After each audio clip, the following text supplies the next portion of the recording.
Ay naimbitahan tayo sa factory ng kamag-anak natin. So meron siyang cotton factory dito. So ayan guys, ganito nila kuhanin yung cotton. Kung makikita nyo, dati daw kailangan nila ng 10 to 15 na katao para magbuhat. Naman yung mga cotton nila. So papakita nila sa atin yung buong process kung paano ginagawa ay nililinis itong mga cotton. Diba?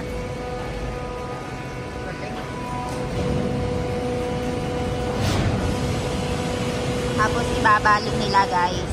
So yun na yung binebenta nila sa mga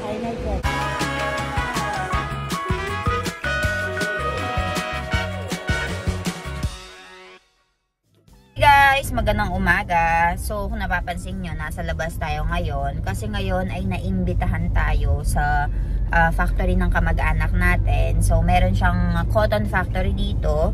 So papakita ko sa inyo kung paano ba ginagawa yung cotton.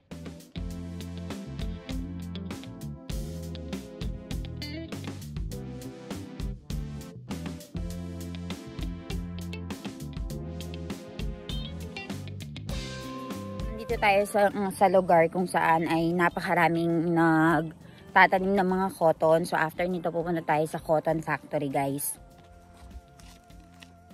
So ayan siya.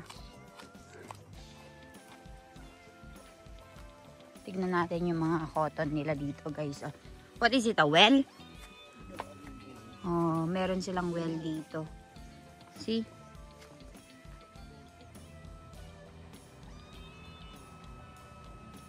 So, ito yung cotton farm dito, guys. Oh.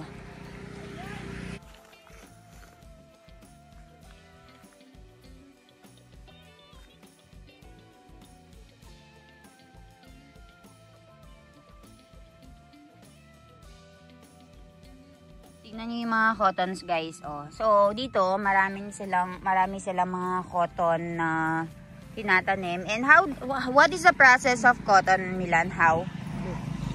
This is the flowering. So yan yung flowering guys, and so then it will open up. And form like this. So bubuka daw siya and magiging ganyan. You can just do this. How many months? Due to raining. It's little bit ruined. But after this, it's cotton, right? So then you have to remove the seeds. Okay, there's seed inside. Yes. So that will be removed in factory. Okay. So that's the reason why we're going to the cotton factory, guys. They will separate the seeds inside, and then you will have this cotton. The clean one. So usually, guys, yung mga workers ay yung mga farmers dito, in between, nagtatanim din sila ng ibang mga halaman like tuwarsing. So para makain ng mga workers nila. So this is the cotton farm, and then in between, they will put tuwarsing. So, tara. Let's go to the factory now. So, ayan. Nakarating na tayo dito sa may cotton factory, guys. And kamag-anak namin yung may-ari nito. And tignan nyo naman yung mga cotton nila. So, papakita nila sa atin yung buong process kung paano ginagawa and nililinis itong mga cotton. So, nandito tayo ngayon sa isang cotton factory and meron isang uncle dito na nag-explain sa atin kung paano yung ginagawa nila sa pagtetest ng cotton from the farmer. So, first of all, the farmer, kukuha sila, ito yung mga produce ng mga farmers. Diba, pinakita ko sa inyo, nagpunta kami doon sa farm and yung kinuha ni Milan na isa, ganun siya. This is the unprocessed one wherein directly from the farm pa siya. So, kung mapapansin nyo, meron niyang buto-buto. So, itong mga seeds na ito ay aalisin nila, i-redefine nila, and they will process it. So, meron silang may testing area sila dito kung saan mag-i-indicate kung magkano ba yung ibibigay nilang price sa mga farmers. So, they have 3 items in here. I will show it to you. First, ito yung testing area nila.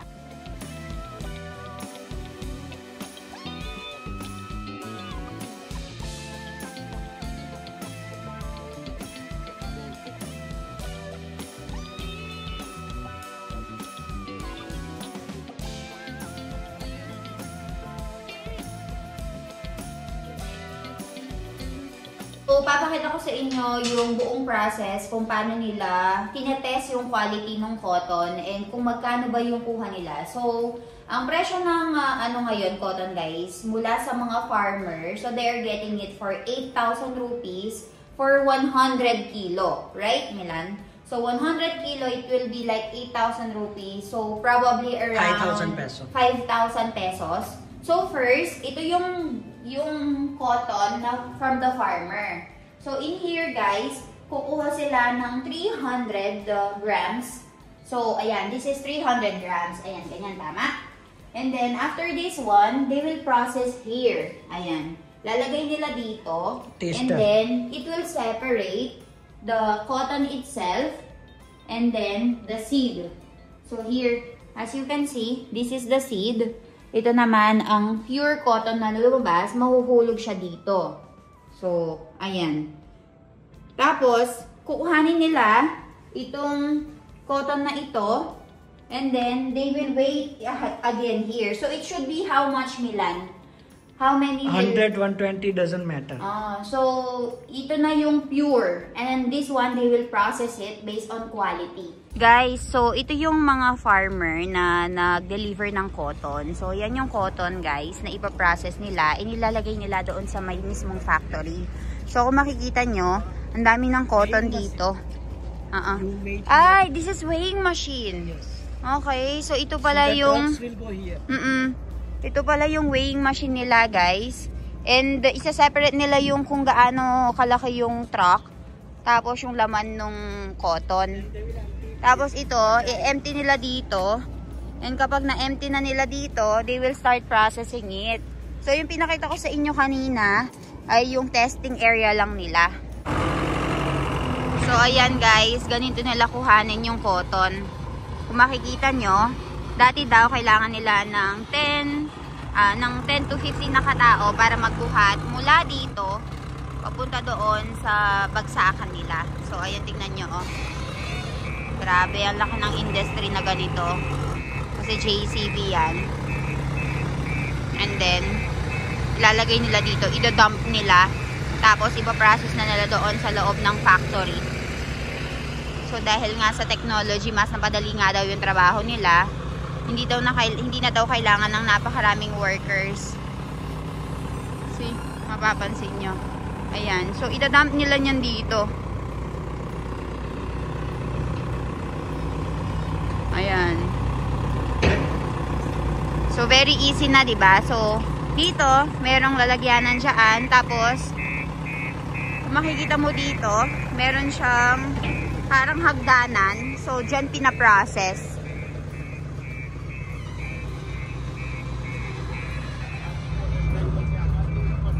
So, dito pala, guys, dito na dinadump yung mga cotton. So, automatic daw ito. And, meron silang control doon sa taas. Aakyat yan. Tapos, doon nila ipaprocess.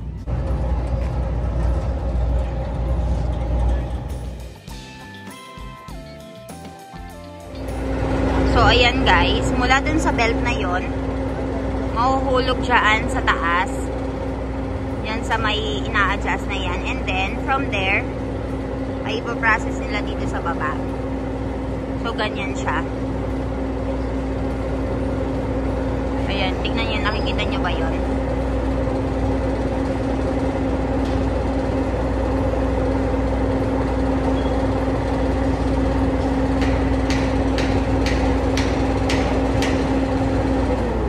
Ayan, i-dump na niya.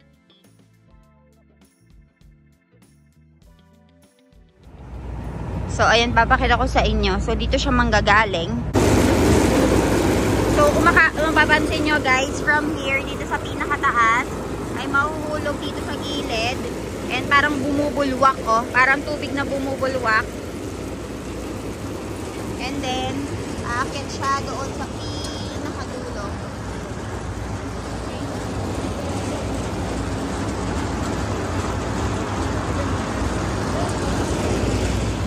So, mula doon, papakita ko sa inyo, nahuhulog doon sa pinakataas. I'll show it to you. Doon sa pinakataas, nahuhulog. And from there, ayan, pinaprocess nila dito sa sa baba. And look how big their machineries are. Dito guys, ayan. Yung mga process na cotton ay kinukuha ng mga workers from down.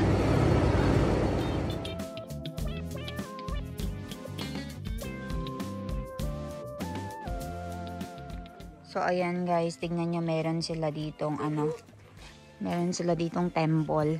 So, pupunta tayo sa isang factory guys. Look the factory nila, no? Napakalayo, very far. This is jungle already. The jungle have the money.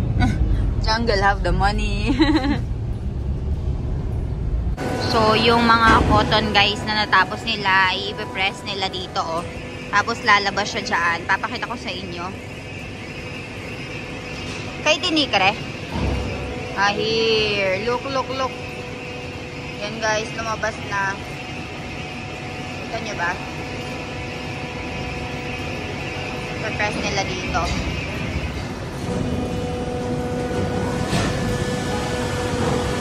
Yan, lumalabas doon. Tapos ipipress nila.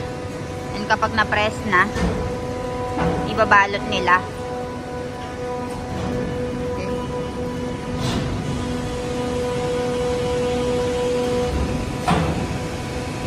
Ayan, tinatali nila guys. Oh. Yan yung binebenta na clean na, malinis na. Tapos kinukuha na ng mga nagbabalot.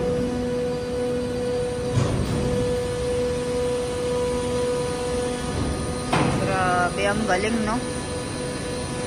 Pinrest na nila yan.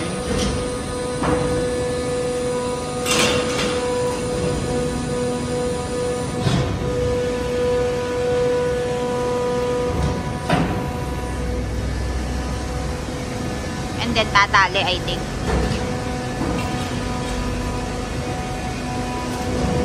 Tapos pala guys, yung mga buto, yung mga nakita niyong buto kanina, mga cotton seeds, ginagawa palang oil. So, walang tapon.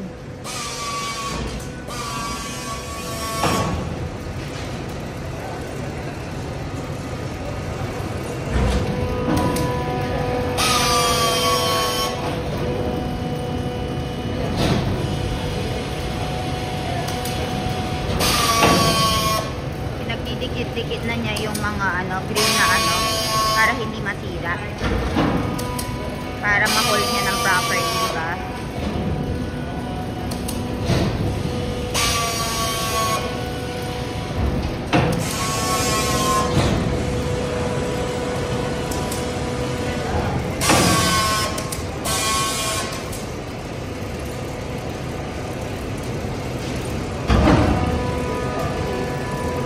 Then they will remove, pull it down.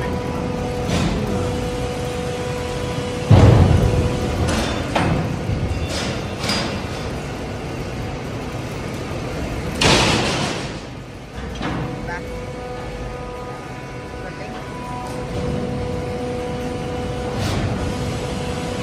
Tapos ibabalot nila guys. So yun na yung binebenta nila sa mga mga kampanya. Tapos ibabalot nila or tawag doon, iba-branding na nila. Ikiluhin. So that is 156 kilo. So that is 156 kilo guys. Then lalagay dito, ilalagay dun sa labas. So ayan na yung final product guys. Ayan, no? Dami. Ilang kilo yan? Laki ng factory nila. Grabe, 7 acres, 7.5 acres daw. Tapos meron pang pagawaan ng oil dun sa dulo.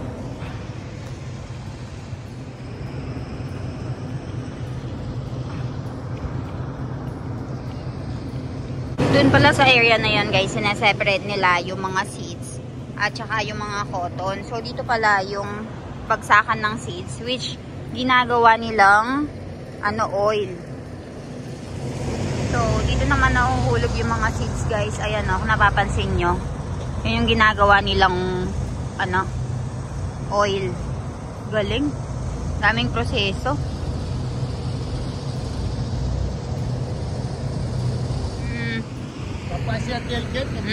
Then they will make cotton oil out of it.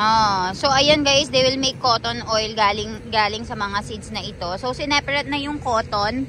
Now these are just seeds. Diba? So dito naman guys ay sineseparate nila yung pure cotton. Tapos yung alikabok. And then ipapack nila.